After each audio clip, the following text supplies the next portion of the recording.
Tengan todos muy buenos días, hoy es jueves 25. Como todos los días, le doy gracias a Dios porque me permite estar con ustedes, nos permite tener esta experiencia de vivir esta conexión mágica y espiritual que tenemos todas las mañanas. De verdad que sí. Una bendición temprana, Dios las bendiga a todos y con la bendición comenzamos el programa la mañana de hoy. Tenemos que comenzar el programa hablando de la fiscal general de la República. Porque la fiscal general de la República ha puesto las cosas en orden.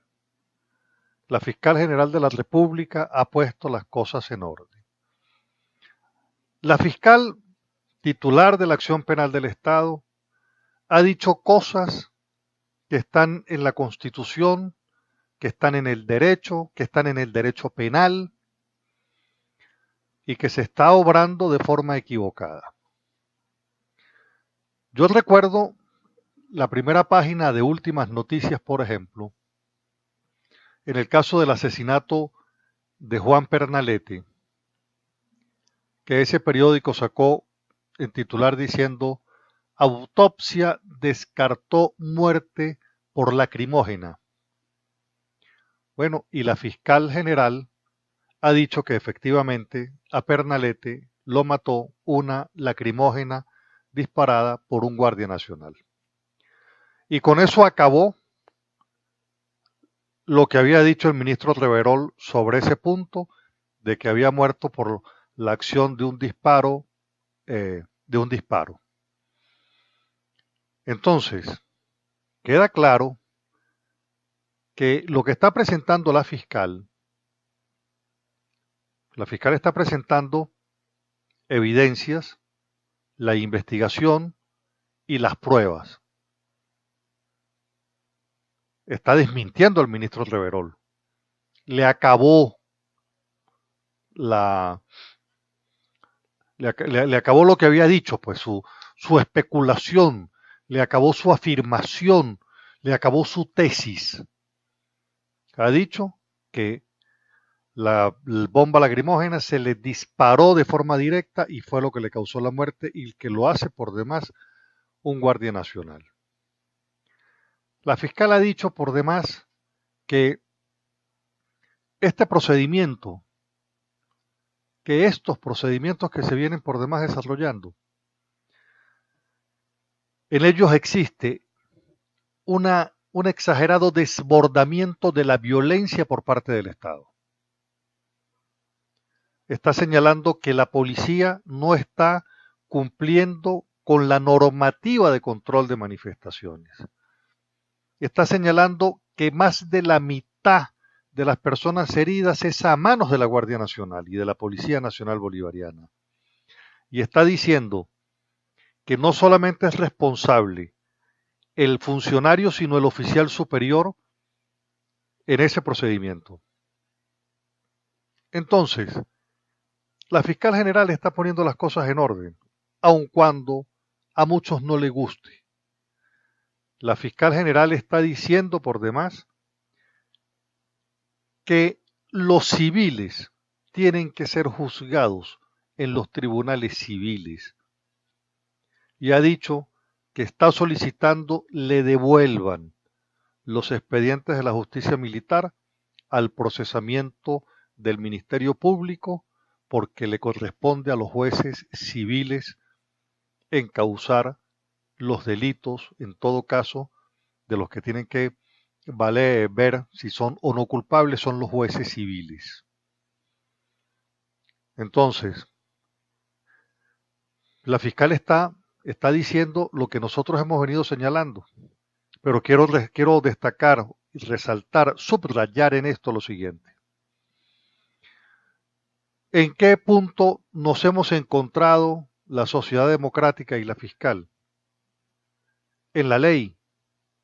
Nos hemos encontrado en la Constitución, porque la Constitución eso es lo que dice. Entonces, ni ella se volteó ni nosotros nos hemos volteado para el lado de la fiscal, no, nos encontramos en un punto de vista que tiene que ver con el cumplimiento de la norma constitucional y de la norma legal. Por eso es que se dice que las leyes son el marco de regulación de la actuación ciudadana y del ciudadano con el Estado y con el gobierno con el ciudadano. Entonces, cuando todos cumplimos la norma, pues todos tenemos que estar sometidos, a eso se le llama Estado de Derecho, y es exactamente lo que la fiscal está en este momento haciendo. Está diciendo, todos sometidos al tema del Estado de Derecho, coincidimos la sociedad democrática y la fiscal en el tema de la represión, que por demás la comunidad internacional ha venido señalando que la represión es exageradamente violenta contra las manifestaciones. Y está indicando la fiscal los errores en los procedimientos, los tiroteados, los asesinados, son con disparos que no son ni salen del lado de los manifestantes. Ayer, por ejemplo, un infiltrado que disparó en Bellomonte, lo grabaron cualquier cantidad de videos de celular y rueda por las páginas el video identificando a un infiltrado que por demás se lo lleva, no recuerdo si la Guardia Nacional o la policía, pero se lo llevan. Uno no sabe si protegido o encarcelado. Entonces, este es el punto. El punto es que las cosas están desbordadas, que aquí se están creando falsas verdades por parte del gobierno. Y eso lo que hace es empeorar las cosas, porque no hay nada para una sociedad que sea tan letal desde el punto de vista de su convivencia que la mentira de parte del Estado. Esa acción de la no justicia se convierte en una generación de violencia por parte del Estado.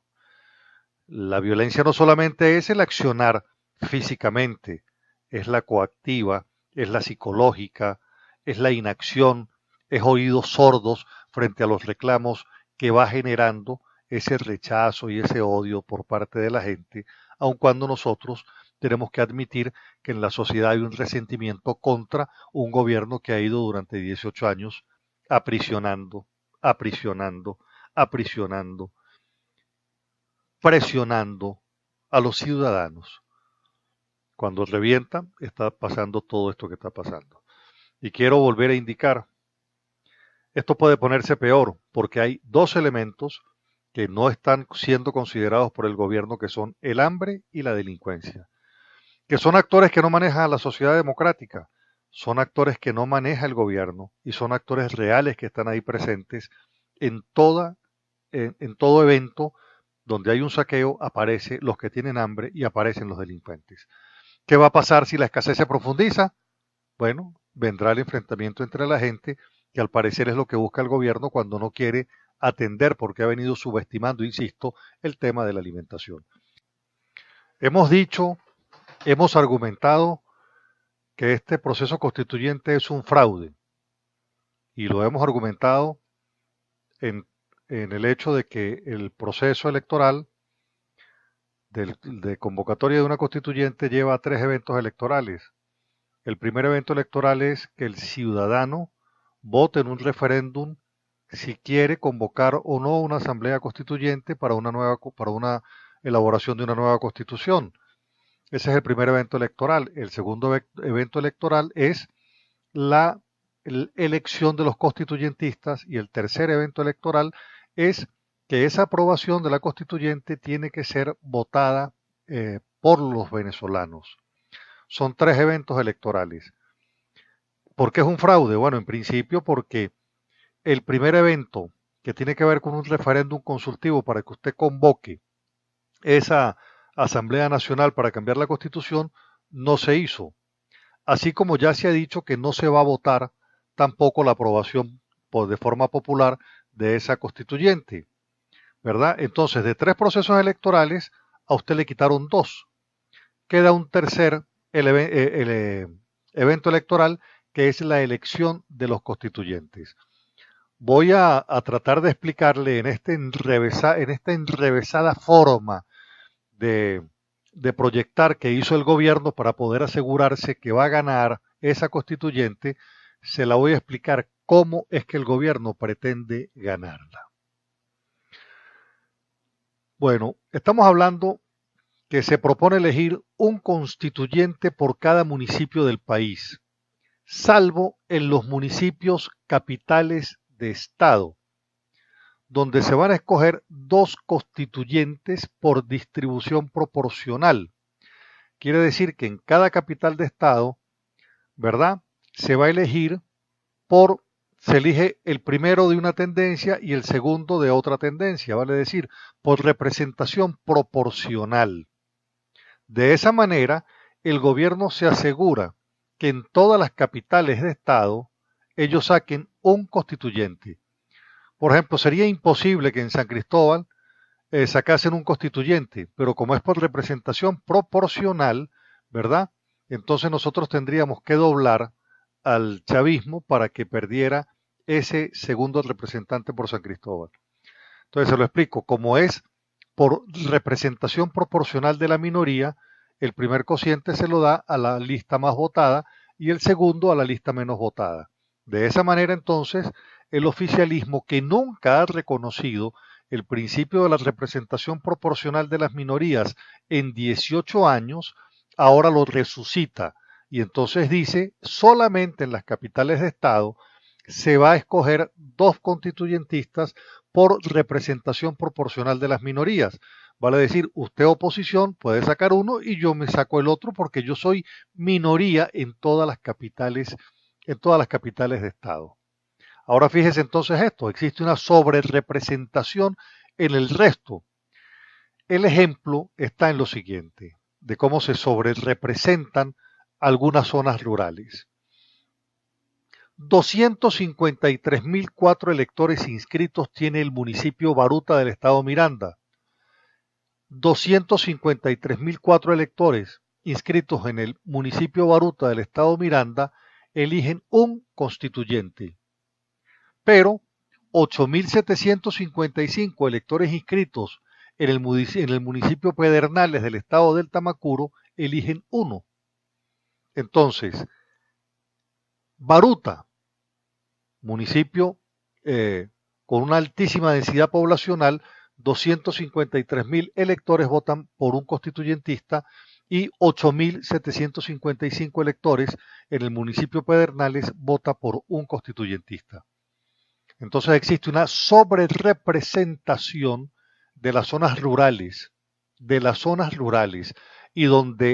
y en las zonas a donde se concentra la mayor cantidad de población y de población contraria al chavismo, va a elegir un constituyente con muchísimos votos, mientras que ellos estarían eligiendo constituyentes con mínimos votos.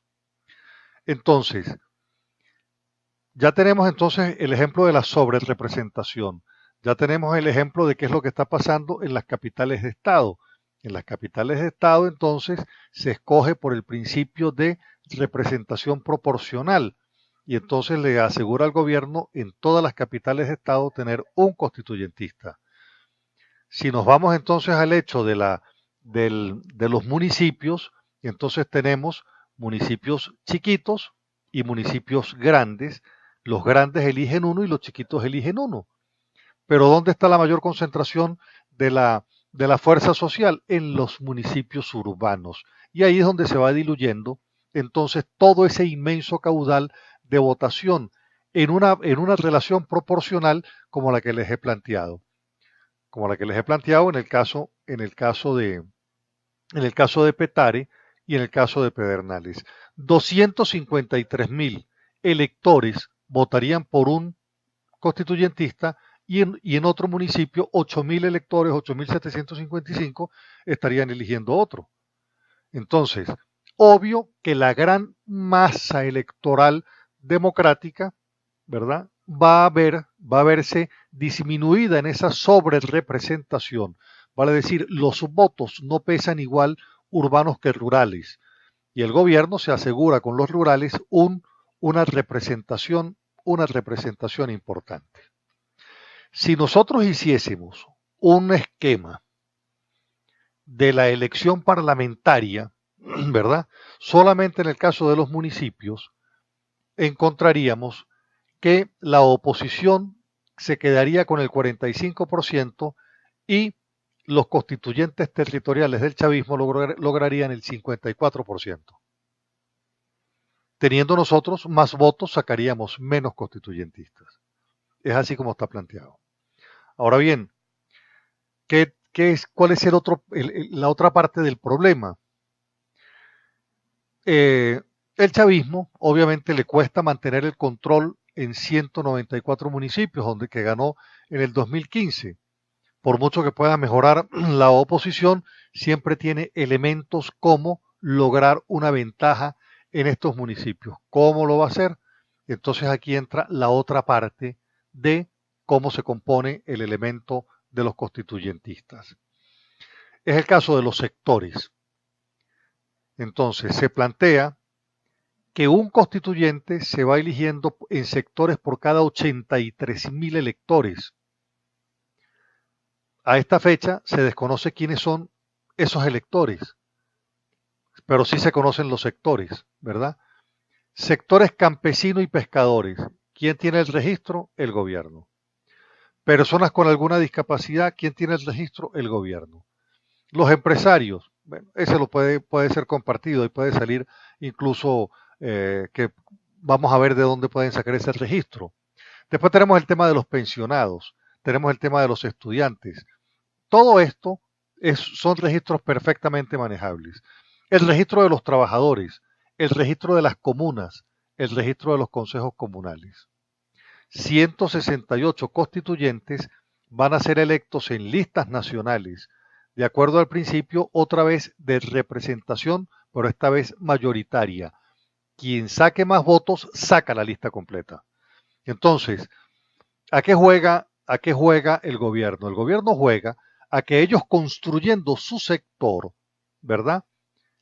Presentan la lista nacional, ganan la lista completa nacionalmente. Juegan entonces con la representación proporcional de la minoría a donde son minoría, juegan con la representación mayoritaria a donde son mayoritarios, que es en las listas que ellos precisamente manejan. Y es ahí donde yo explico que la base constitucional conforme al cual el voto es universal desaparece, va desapareciendo. Y de ahí entonces el por qué esta tasa de que 83.000 electores en los sectores votan por un constituyente. Porque ahí entonces, el caso, por ejemplo, póngale de los estudiantes, son muchos, pero votarían por candidatos cada 83.000 electores. Mientras que el sector campesino y pescador, ellos sacarían la lista completa. ¿Por qué? Porque la votación nacional de lista por sector, el que gana la mayoría de los votos gana la lista completa. Además, ¿qué pasa entonces con estos sectores que el gobierno ordena en esta elección? Bueno, imagínese usted, el sector petróleo, el sector minería, el sector industrias básicas, el sector comercio. ¿De qué estamos hablando? Estamos hablando de sectores del gobierno. El sector educación, el sector salud, educación hablando, por ejemplo, de los trabajadores, de los docentes de educación, son todos contratados, vale decir, tienen cómo controlarles el voto. El tema de salud, el tema de cultores, intelectuales, ciencia y tecnología, administración pública. Solamente en la administración pública tienen 4 millones de personas y tienen cómo controlar los votos de 4 millones de personas. Entonces, el gobierno va utilizando unos sistemas, ¿verdad?, de mayorías donde le interesa, de minorías donde le interesa, de votación, de representación proporcional. Fíjese que son 3 sistemas: un sistema de mayorías en las listas que ellos manejan, un sistema de representación proporcional a donde la oposición o la sociedad democrática tiene más gente. Ellos siempre se garantizarían uno ahí, como decir, en San Cristóbal salimos tablas, 1 y 1, ¿verdad? En Maracaibo salimos tablas, 1 y 1, en Los Teques 1 y 1, y nos vamos por capitales de estado 1 y 1, a donde la oposición vota más para obtener menos.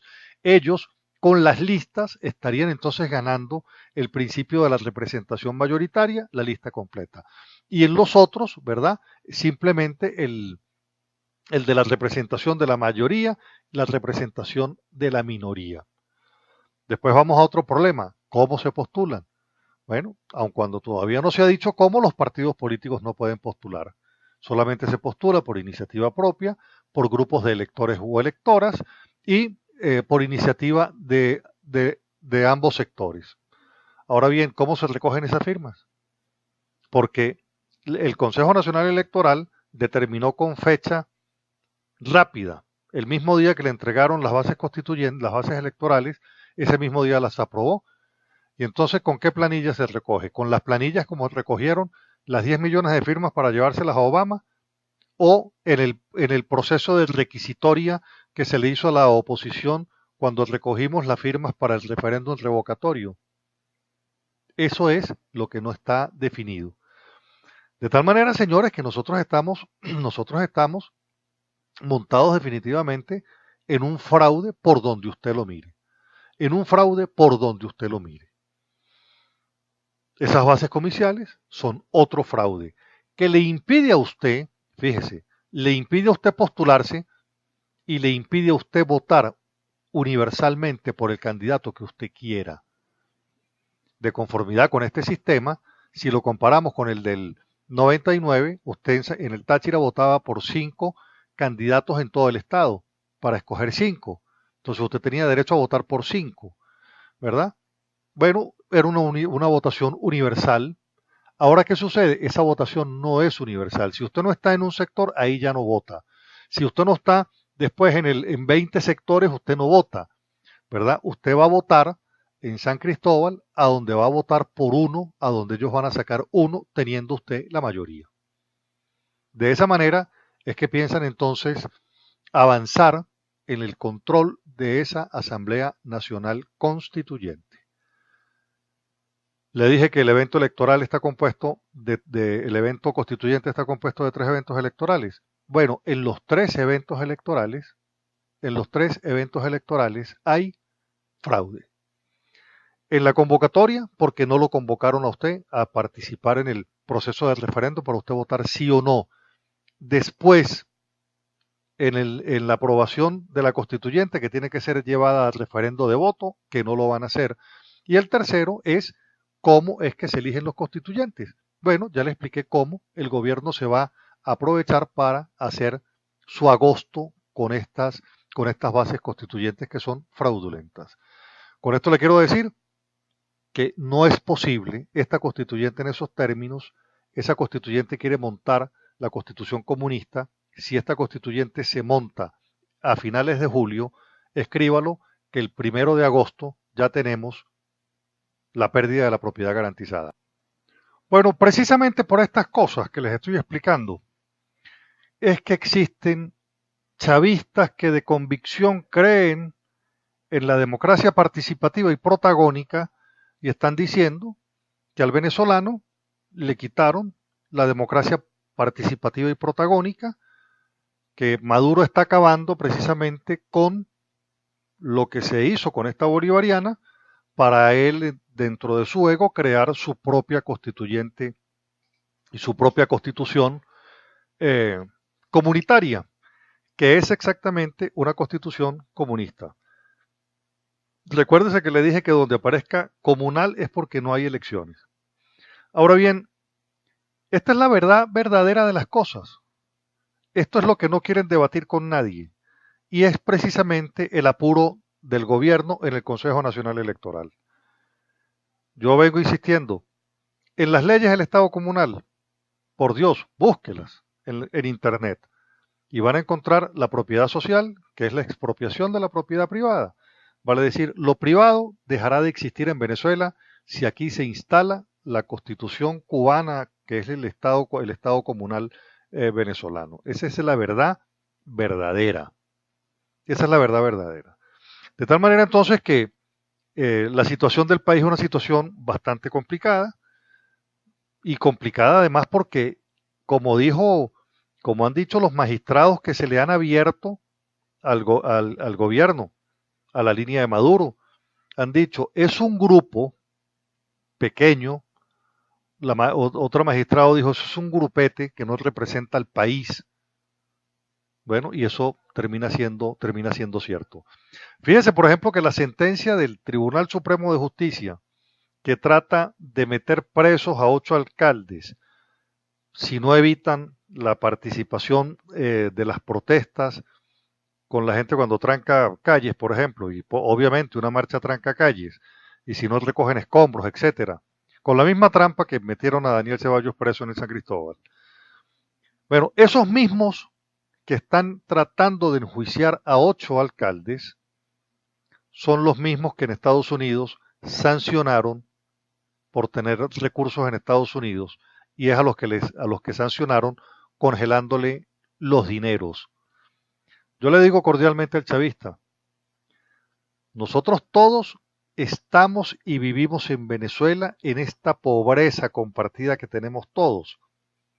Pero ¿de dónde tienen todos estos personajes que no tienen apenas, que tienen apenas año y pico de haber llegado al Tribunal Supremo de Justicia y tienen recursos de una cantidad que son congelables en Estados Unidos?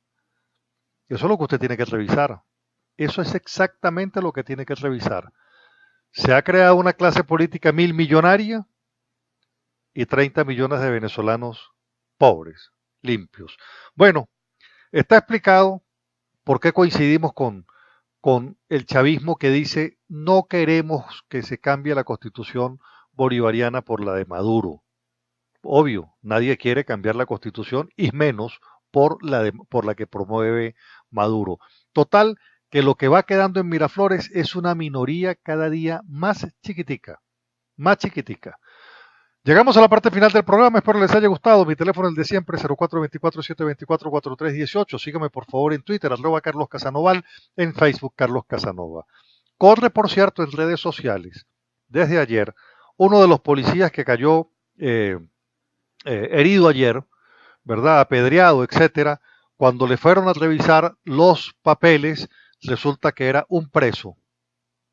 Y hace días sucedió lo mismo con otro policía y resulta que era un cubano. Tenemos que quitarnos la bota de los cubanos de encima. Dios los bendiga a todos. Regáleme usted a mí también su bendición. Que la preciosa sangre de Cristo nos cubra y nos proteja con su manto siempre. Nos encontramos mañana. Los quiero mucho. Muchísimas gracias. Hoy voy a estar en el Colegio de Ingenieros a las 9 y en la ULA a las 10, dando esta misma conferencia sobre el tema del fraude constituyente. Y a las 8 en Radio San Sebastián con Carlos J. Barrios. Que tengan un excelente día. Muchísimas gracias.